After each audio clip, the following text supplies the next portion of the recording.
Bus ஸ்டாண்டை மாற்றணும், நல்ல விஷயம், மாத்திடலாம். எதுக்காக மாத்துற காரணங்கள் இல்லை. இப்ப ராசிபுரம் நகரத்துல போக்குவரத்து நெரிசல் கொஞ்சம் இருக்கு, சரி பண்ணும். எளிமையா சரி பண்ணலாம். மக்களை கூப்பிட்டு வச்சு, ராசிபுரம் நகர மக்களை கூப்பிட்டு வச்சு உங்களுடைய கருத்துக்களை கேட்டு, நம்முடைய கருத்துக்களை கேட்டு போக்குவரத்து நெரிசலை ஒரே வாரத்தில் சரி பண்ணணும். சகோதரி சொல்றது மேம்பாலம், மேம்பாலம்னா பின்னாடி அமைச்சுக்கலாம். ஒன்று 20 பஸ் கிடைக்காது, அப்புறம் பார்த்துக்கலாம். இருக்கிற நேரங்களே ராசிபுரம் போக்குவரத்து சீர்படுத்த முடியும். இப்ப ராசிபுரம் பஸ் ஸ்டாண்ட் என்ன நிலைமையில இருக்கு? நம்முடைய மாதேஸ்வரன் மிக தெளிவா சொன்னார். 9 மணிக்கு மேல ஒண்ணு இல்லைன்னு சொன்னார். 9 மணிக்கு மேல ஒண்ணு இல்லைன்னு இல்லை, 7 மணிக்கு மேலே ஒண்ணு இல்லை.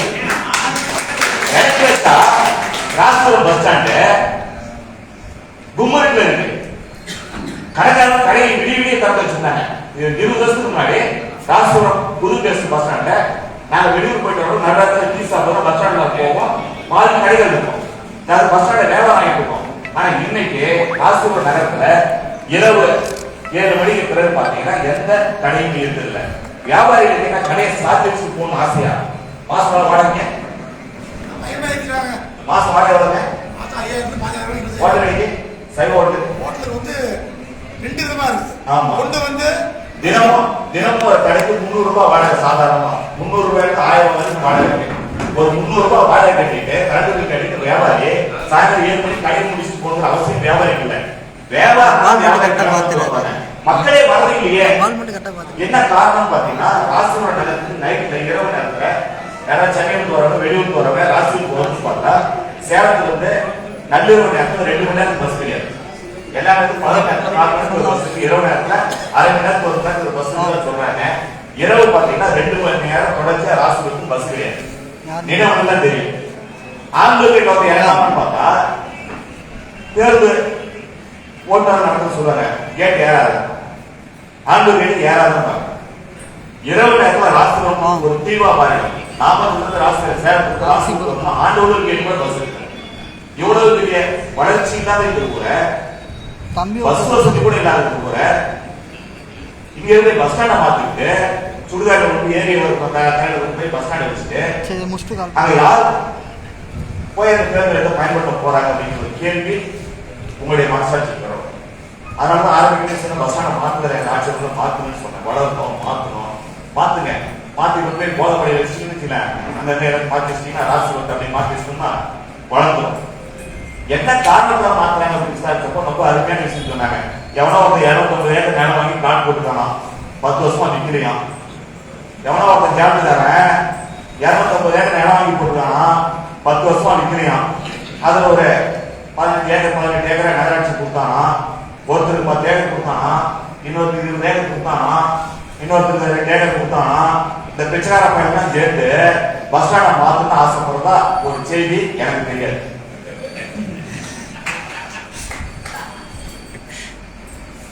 சரி, 50 ஏக்கர் கொடுக்குறாங்க, அப்படிக்கான லாபம் பார்த்தா வாங்கின சொத்து, வாங்கின நிலம், வாங்கினதை விட 20 மடங்கு லாபம் கிடைக்குமா? எவ்வளவு ரியல் எஸ்டேட் பொருளுக்கு லாபம் கிடைக்கிறதுக்கு என்னுடைய ராசிபுரம் பாதிக்கப்படும்னா விடமா? என் ஊர் நல்லா இருக்கும், பாத்துக்கா பாத்துங்க. எவ்வளவு பொறுப்போக்கு சேலத்துக்கான வேளாண் பண்ண வந்திருக்கான், வேளாண் ஆகல, அதுக்கு என் ஊரை கெடுன்னு ஆசைப்பட்டீங்கன்னா நாங்க 5 வருஷமா இந்த ஊர்ல எந்த பார்க்க கூடாது. யாரெல்லாம் செய்யணும் சரி, நாங்க ரொம்ப நாளைக்கு ராசிபுரத்தை வேடிக்கை பார்க்கலாம், வேடிக்கை பார்த்துருக்கோம் 5 வருஷமா. எங்களே கூட வேடிக்கை பார்த்து எங்களை கூட ஒரு ரோட்ல நிக்க வச்ச அந்த நண்பர்களுக்கு நன்றி. ராசிபுரத்துக்கு எப்பயுமே ஒரு இயல்பு இருக்கு. அவங்க ஒரு வேலையை பார்த்துட்டு இருப்பாங்க, அவங்க ஒரு குழப்பம் பார்த்துட்டு இருப்பாங்க. எல்லாத்துக்கும் குழப்பம் இருக்கு, வியாபாரம் இருக்கு, தொழில் இருக்கு. எல்லாருமே சொந்த காசுல சோறு திங்கிற, உப்பு போட்டு சோறு திங்கிற ராசிபுரத்துக்காரங்க. ஆனா ராசிபுரத்துல நகர மக்களுக்கு எதிராக எவன் தொட்டாலும் ஊரே தெருவுக்கும் போராட்டம் நடத்துவோம். கடந்த காலத்துல வந்து எப்பயுமே வருவோம். அதை நாங்க எப்பயும் விட்டு கொடுக்க மாட்டோம். ஒரு சில முடிவுகள் நாம எடுத்திருக்கோம். அந்த முடிவுகள் மிக எளிமையான முடிவுகள். போராட்டம் நடத்துறாங்க, போக வேண்டிய சூழல் இருக்கு. தொடர்ச்சியான போராட்டங்கள் நடத்ததான் போறோம். நம்முடைய சேர்ந்து சொன்னா சட்ட போராட்டம் அதையும் நடத்துவோம். இன்னைக்கு அதுக்கு எதிர்ப்பு தெரியல. என்ன கேசுங்க? ஏதாவது அவங்க பேருக்கு காசு வாங்கிட்டான்னு பார்த்தா ஒண்ணு கிடையாது. ஏதோ ஒரு கொள்கை முடிவு எடுத்தாராம். கொள்கை முடிவு எடுக்கல அவங்க கட்சிக்கு லாபம் மாதிரி முடிவு எடுத்தாராம். பிடிச்சி ஜெயில போட்டார். முதலமைச்சர் ஜெயில இருக்காரு. இடி வந்துருச்சு, மத்திய அரசு வந்து இடி வந்துருச்சு. சிம்பிளான விஷயம், அப்படியே பொருத்தி பாருங்க. ரியல் எஸ்டேட்டான லாபத்துக்கு பஸ் ஸ்டாண்ட் மாத்துறாங்க, இடி வந்துடும். இடி வந்துடும். வர வைக்கிறதுல உங்க பங்களிப்பு இருக்கும். அந்த சட்டத்தை கடமை செய்யும். அதுக்கான பேப்பர்லாம் தயார் பண்ணிட்டோம். யார் யாரெல்லாம் மாறி இருந்தா எல்லா பக்கத்தையும் எடுத்தாச்சு. எல்லா பக்கத்தையும் எடுத்தாச்சு. ஈடி வரும், ஜெயிலுக்கு போவாங்க. உண்டு தாத்தக்கார சொல்றோம், பாட்டக்கார சொல்றோம்னா திகார் ஜெயில நம்ம சேர ஆரம்ப ஜெயிலாம் கிடையாது, புலன் ஜெயிலாம் கிடையாது, நேர திகார் ஜெயில் தான். வாய்ப்பு உண்டு. அதனால சட்டம் வந்து பஸ் ஸ்டாண்டை மாத்ததுல கோர்ட்டுக்கு போனா ஜெயிக்க மாட்டோம். பஸ் ஸ்டாண்டை மாத்துறாங்க, அரசாங்கம் பஸ் ஸ்டாண்டை மாத்துறதுல எங்களுக்கு எடுக்கிறாரு கோர்ட்டுக்கு போனீங்கன்னா கோர்ட் என்ன சொல்லணுமா, அரசாங்கத்துக்கு கொள்கை முடிவு, நாங்க தலையிட மாட்டோம் அப்படின்னு சொல்லிடும். ஏற்கனவே அதிகமா பண்ற கேஸ்ல கோர்ட்டுக்கு போன ஜோதி பாசனுக்கு தெரியும், மார்க்கெட் பிரச்சனைக்கு கோர்ட்டுக்கு போனவங்களுக்கு தெரியும். கோர்ட்டுக்கு போயிட்டா இது தீர்வு கிடைக்காது. இது தீர்வு ஒரே இடம், மக்கள் மாட்டோம்.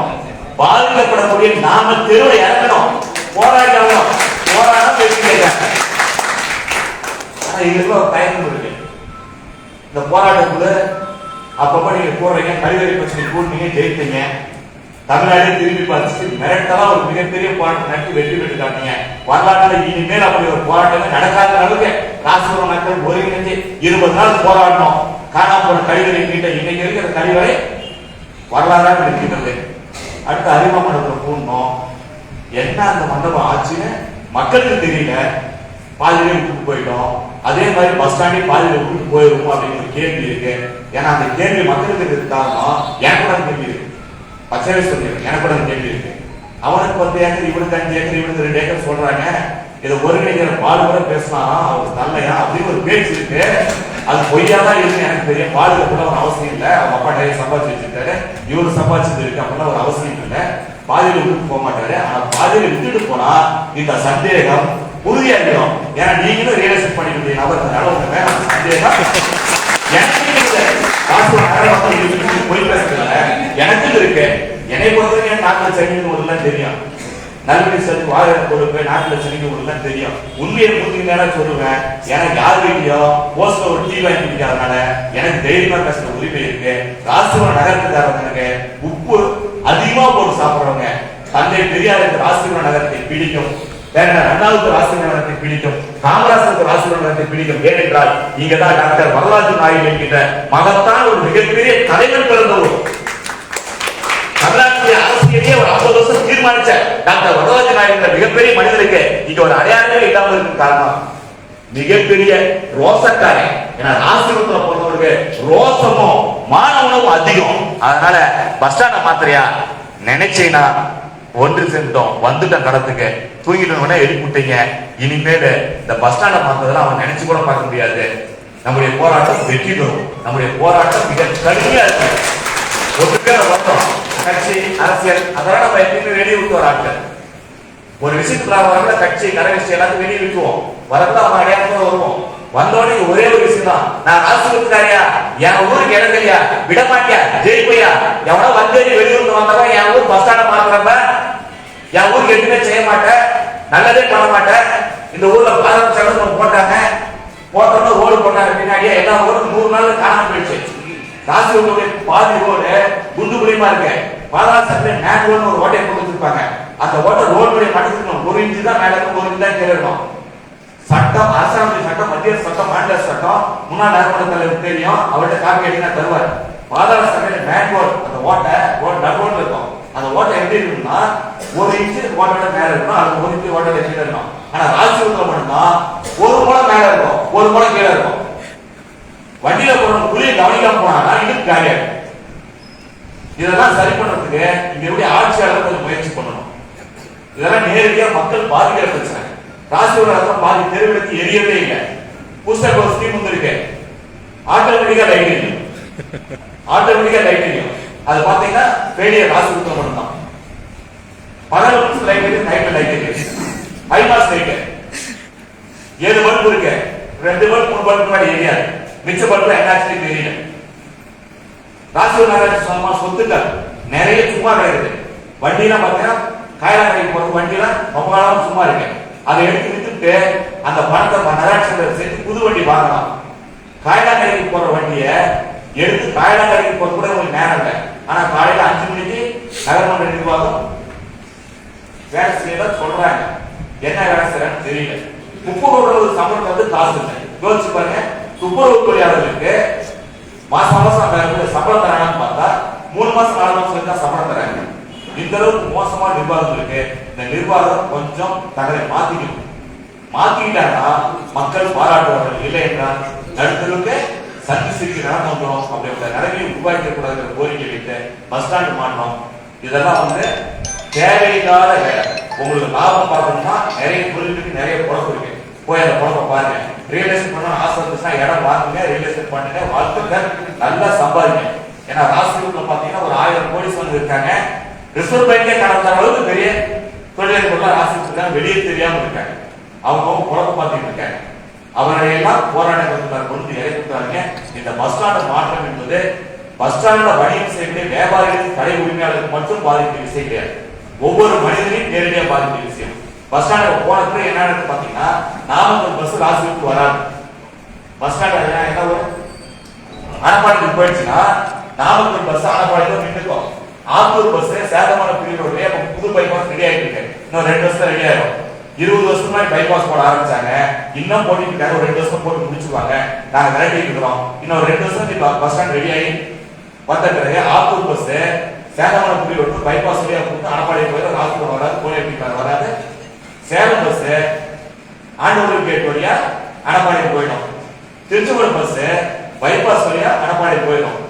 புதுப்பட்டி பஸ் மட்டும்தான் ராசிபுரம் வந்து போகும். புதுப்பட்டி பஸ் மட்டும்தான் ராசிபுரம் போகும். அதை தவிர புதுப்பாளையம் பஸ் 2 பஸ் வரும். புதுப்பட்டிக்கு 4 பஸ் இருக்கு.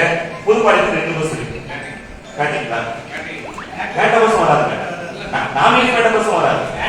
அது பைபாஸ் அது பைபாஸ் பிரிவோட போய் அப்படியே போயிடும். சரி, எப்படிதான் நம்ம வெளியே போறோம்? ராசிபுரம் நகரத்துக்கு வாங்க. எப்படிதான் வெளியூருக்கு போறது, எப்படி திரும்பி வந்து பாத்தீங்கன்னா எல்லாம் ஆளுநர் பைக் வைங்க, ஆளுநர்கிட்ட போய் நின்றுங்க, அல்லது புது பஸ் ஸ்டாண்ட் போய் வைக்க போட்டுங்க, போயிட்டுங்க. நம்ம வணிக பெருமக்கள் ஆளுநர் கடையை வாடகை எடுப்பாங்க. ஒரு 3 மாசம் 4 மாசம் வாடகை கட்டுவாங்க. வாடகை கட்டும்போது கடைசாவி ஒப்பி சொல்லுவாங்க.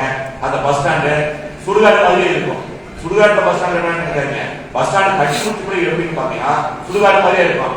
எடுத்துக்காட்டு பாத்தீங்கன்னா முஸ்லீம் பஸ் ஸ்டாண்ட். முஸ்லீம்ல பஸ் ஸ்டாண்ட் கட்டி 20 வருஷம் கழிச்சு இப்பதான் அந்த பஸ் ஸ்டாண்ட் பயன்படுத்த ஆரம்பிச்சிருக்காங்க. அதே மாதிரி ராசிபுரம் பஸ் ஸ்டாண்டும் நம்ம பணம் வீணா போயிடும். அந்த வீணா போற பணம் அரசாங்க பணம் கிடையாது, நம்முடைய பணம். ராசிபுரம் நகர மக்களுடைய பணம். ஏற்கனவே காவிரி கூட்டு குடிநீர் கடனே நாம கட்ட எல்ஐசில கடன் இருக்கிறோம். அதுல பாதாள சாக்கடை கடன் வாங்கியிருக்கிறோம். இன்னும் எத்தனை கடன் இருக்கிறது ஏற்கனவே நகர்மன்ற தலைவராக பாலனுக்கே தெரியாது. ஏன்னா நம்ம மேல எப்படி மத்திய அரசாங்கம் கடன் வாங்கியிருக்கோம், மாநில அரசாங்கம் கடன் வாங்கியிருக்கோம், அதே மாதிரி அதை விட 4 மடங்கு அதிகமாக ராசிபுரம் கடன் வாங்கியிருக்கு. இனிமேல் கடன் வாங்கறதுக்கு ஒரு வழி இல்லாத பழைய பஸ் ஸ்டாண்ட இடிச்ச வழி வராத கட்டு காசு எல்லாம் நிறுத்தி வச்சிருக்காங்க. அப்படிங்கிற செய்தி உண்மை என்னன்னு தெரியாது. ரொம்ப நேரம் எடுத்துங்க. நமக்கு ஆட்சியாளர்கள் செய்தி சொல்றாங்க. எங்க லாபத்துக்காக, ஆட்சியாளருடைய லாபத்துக்காக, சுய லாபத்துக்காக நாங்க பஸ் ஸ்டாண்ட் மாற்றுவோம், ராசிபுரத்துக்கு தான் கெடுப்போம், உங்களால என்ன செய்ய முடியும்னு ஒரு கேள்வி இருக்கு. அந்த கேள்விக்கான பதிலை நாம் சொல்லிடணும். அந்த பதில சட்டத்துக்கு உட்பட்டு ஆரோக்கியமான போராட்டம் நடத்தணுமா சொல்ல வேண்டும். இன்றைக்கு ஒரு நல்ல முடிவு எடுங்க. தொடர்ச்சியான போராட்டங்கள் இந்த பஸ் ஸ்டாண்ட் இடமாற்றத்தை தடுத்து நிறுத்த வேண்டும். அது மட்டும் இல்லாமல் இந்த ராசிபுரம் நகரத்தை வளர்ப்பதற்கான ராசிபுரம் பொருளாதாரத்திலும் தொழில் வளர்ச்சியிலும் மேம்படுவதற்கு என்ன தேவையோ அந்த வளர்ச்சியை உருவாக்குவதற்கு நாம் ஒற்றுமையாக இருக்க வேண்டும். வாய்ப்புக்கு நன்றி, வணக்கம்.